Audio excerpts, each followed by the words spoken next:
Mes très chers amis porchistes, j'espère que vous allez bien.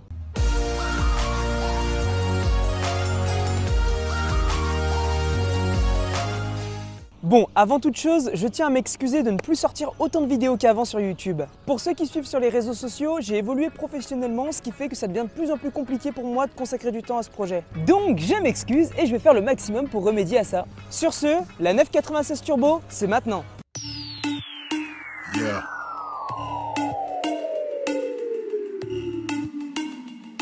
Yeah. Yeah. Yeah.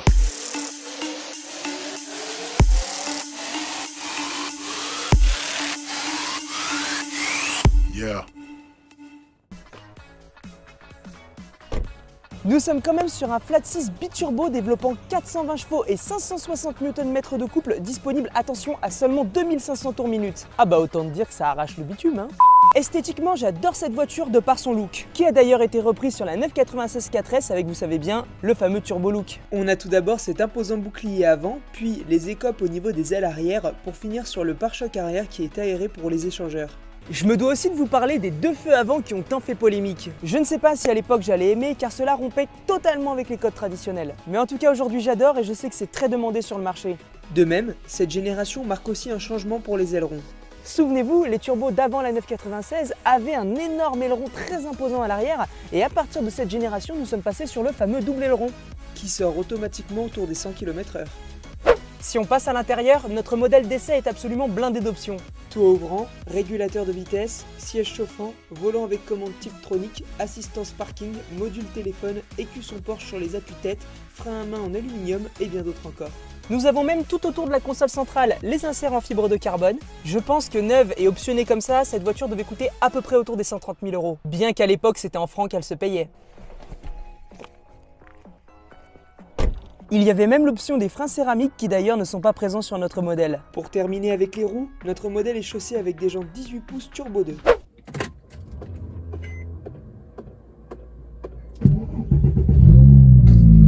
Alors déjà, première réaction, c'est quand même tout de suite un autre monde, franchement. Ma première véritable remarque pour commencer cette vidéo, c'est que j'ai eu la chance d'essayer la 991 Turbo S ainsi que la 997 Phase 2 Turbo S. Et sincèrement, entre les deux générations, on perçoit quelques différences. Bon, les puissances sont relativement proches, les volants restent à peu près les mêmes, multifonctions, sport design à palette. Donc ce sont des voitures qui, dans le fond, même s'il y a une différence de modernité, se ressemblent quand même plutôt bien. En revanche, dès qu'on arrive sur la 996, rien que quand on la démarre, on s'aperçoit qu'on est dans un autre univers. On est avec un véritable classique, une véritable 911 adoptée.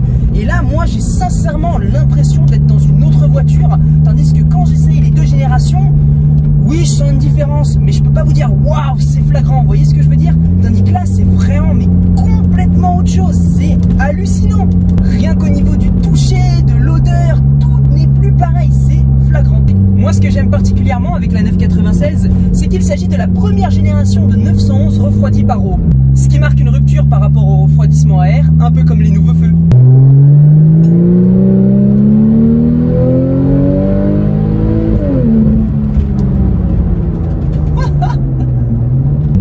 Je dois aussi reconnaître que c'est un modèle qui a un moteur étant réputé comme extrêmement solide. D'ailleurs, ce moteur est issu de la 911 GT1, une hypercar qui est selon moi une réussite et une prouesse technologique qui a couru aux 24 heures du Mans. Et ce moteur permet à la 911 Turbo d'atteindre les 306 km/h, ce qui est absolument colossal pour l'époque. Et au passage, le 4 roues motrices réalise le 0 à 100 en 4 secondes 3, donc quand je vous disais que ça arrache le bitume, ce n'était pas une blague.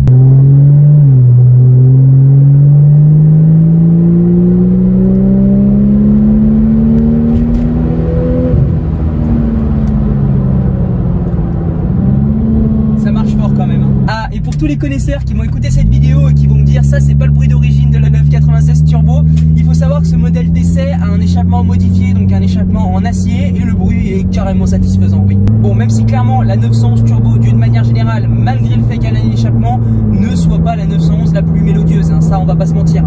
En fait c'est surtout un immense souffle qu'on peut entendre. Si je devais la qualifier, je vous dirais que c'est un TGV de la route. Autrement dit, la supercar idéale pour tous les jours et pour voyager, contrairement à la GT3. Pour les freins, si je replace dans le contexte de 2001, je trouve que ça freine relativement bien pour l'époque, oui. Après, si vous tapez dedans, je vous le dis en totale transparence, il va pas falloir hésiter à écraser la pédale de frein quand même. Bon, et il y a aussi autre chose que je voulais souligner. Comme beaucoup de 911, vous allez trouver que c'est pas si compliqué que ça à conduire, surtout sur les dernières générations où j'ai l'habitude de vous dire dans mes vidéos que ce sont des voitures qui sont faciles à prendre en main, que voilà, pour la mettre en difficulté, il faut être de mauvaise foi. Mais avec celle-ci, j'aurais plus tendance à vous dire prenez garde parce que vous risquez de vous faire quand même quelques frayeurs, en totale transparence. Au niveau de la boîte Tiptronic 5 rapports, elle fait le travail parce que ça marche fort, que c'est une turbo. En revanche, aujourd'hui, c'est une boîte qui est, on va pas se mentir, qui est quand même relativement dépassée et qui ne marche pas si fort que ça. Moi, j'aurais vraiment aimé essayer ce véhicule, mais avec la boîte mécanique, juste pour voir la différence. Après, quand vous la contrôlez en manuel, ça va, ça reste quand même acceptable. Un autre point fort, voilà, c'est au niveau de la direction. Je la trouve super précise, on peut envoyer la voiture comme on veut et elle va aller exactement en fait là où on a envie de la diriger. Il n'y a pas de grosses difficultés à ce niveau-là. Et ben voilà, on aura enfin parlé de la première 996 sur cette chaîne. C'est une vidéo que j'attendais de vous faire avec impatience parce que le sujet 996 a été demandé. J'aimerais vous présenter la 996 4S lors du prochain épisode que je ferai sur cette génération-là. Et après, éventuellement, parler de tout ce qui est Carrera 2 et autres.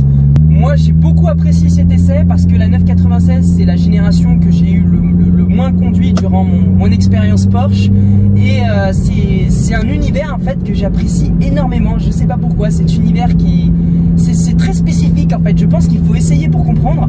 Mais c'est une génération que j'affectionne particulièrement, sincèrement. Sur ce, je vais aller encore en profiter un petit peu. Je vous dis à très vite dans une prochaine vidéo.